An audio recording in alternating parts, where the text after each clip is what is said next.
Hello， 大家好 ，Hello， 我是天。今天我们要开箱的就是代号为小旋风、主打性能表现的 Poco F6。而这一次最大的看点就是 Poco F6 搭载了小8 Gen 3，也就是骁龙8 S Gen 3。我们现在就先来给大家看一下这一台 Poco F6 的配置。Poco F6 是搭载了台积电4纳米工艺制成的骁龙8 S Gen 3处理器，再配上 LPDDR5X 和 UFS 4.0的高速存储。散热方面配备了 Liquid Cool 技术 4.0， 散热面积去到4800平方毫米。Poco F6 的屏幕是采用了一副6.67英寸 1.5K AMOLED 的直面屏，再配上120Hz 的屏幕刷新率和2160Hz 的瞬时触控采样率，屏幕峰值亮度最高可以去到2400尼特。手机电量是使用了5000瓦的大电量，再配上90瓦的超级快充。前置镜头是搭载了20MP 的人像镜头，后置镜头配备了 Sony IMX882 50MP 的旗舰主摄，还有支持 OIS 的光学防抖，再配上一颗8MP 的超广角镜头。Poco F6 一共有发布了3款颜色，分别有青色、钛合金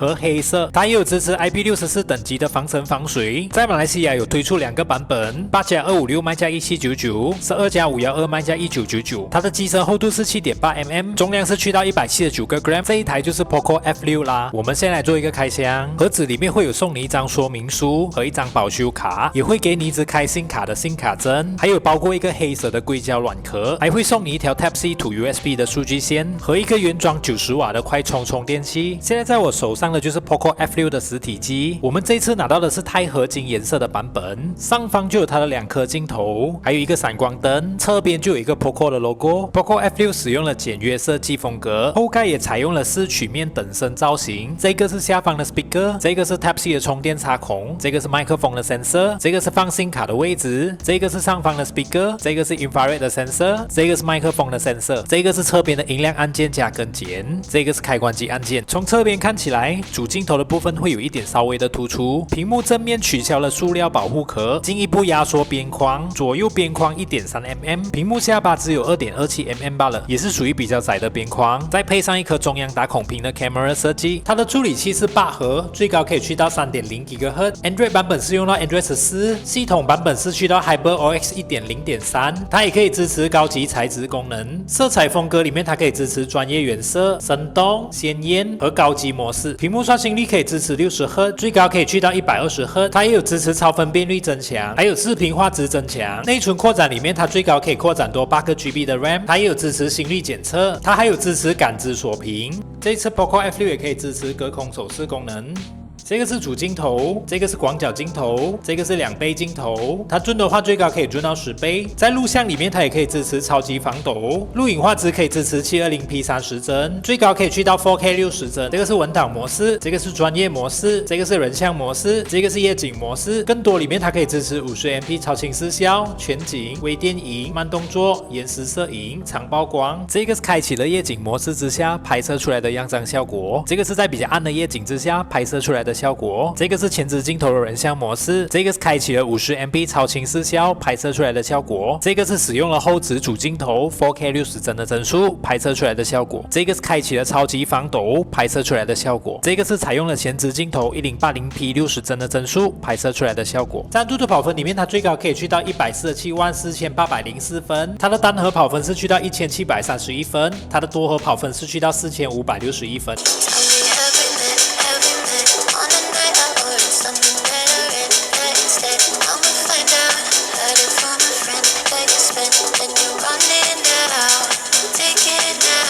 在王者荣耀里面，它的帧率最高可以去到高，分辨率最高可以去到超高。打了3场排位，平均温度保持在41到43度左右。和平行里面，我们打开画面设置，流畅最高可以去到极限，均衡最高也是可以去到极限，高清最高同样也是可以去到极限 ，HDR 高清也是可以去到极限，超高清要在外面大厅设置。性能的部分是这一次 Poco F6 的重点，相比同价位的手机 ，Poco F6 最大的优势就是搭载了货真价实的旗舰8系列处理器，骁龙8 S Gen 3， 而且还用了目前顶级的 LPDDR5X 和 UFS 4.0的闪存补助。从跑分和性能来看，骁龙8 S Gen 3在定位上和骁龙8 Gen 2平起平坐，甚至有点隐约的在赶超。而且8 S Gen 3凭借更新的架构，拿到了端侧 AI， 一系列骁龙8 Gen 3才开始有的特性。简单来说，骁龙8 S Gen 3在日常使用中和骁龙8 Gen 2没有什么区别，打游戏不如骁龙8 Gen 2，但是在视频剪辑、AI 工具使用等方面方面又比骁龙8 Gen 2强。Poco F6 采用了后置双摄，主摄采用了索尼 IMX882 50MP 的主摄，并且拥有 f1.59 大光圈，比起同档机型具有碾压级别的进光量，还有一颗8MP 的超广角镜头，再配合小米影像大脑，可以自动识别拍照主体，进行精准的追焦。色彩方面偏向真实的还原效果，在比较暗的环境当中 ，HDR 算法的效果是适度的，没有过分的提亮。屏幕是配备了一副6.67英寸的直面屏，分辨率去到2712×1220，色深高达12bit，覆盖180p 3色域。屏幕还使用了小米青山护眼方案，最高支持1920Hz 高频调光，可以根据环境自动调节屏幕色温，有效减少有害蓝光。最后我们总结 ，Poco F6 在性能方面提升显著，毕竟要是在之前2000元价位机型当中，是不可能会使用旗舰级别的处理器，而且第3代骁龙 8S 还继承了很多旗舰规格，算是实打实的8系列产品，因此能够和很多同价位机型拉开显著的距离。所以如果你的预算在2000元里面，又想找一台拥有旗舰性能的手机，都非常推荐大家可以考虑这一台。也欢迎大家留言在评论区，看看你对这一次的 Poco F6 有什么看法。我们今天的开箱就到这里，如果对这台手机有兴趣的朋友，都可以点击下方的购买链接来去做下单。还没有订阅我们频道的朋友，记得赶快来帮我们做个订阅。我们今天影片就到这里啦，我们下一个影片再见，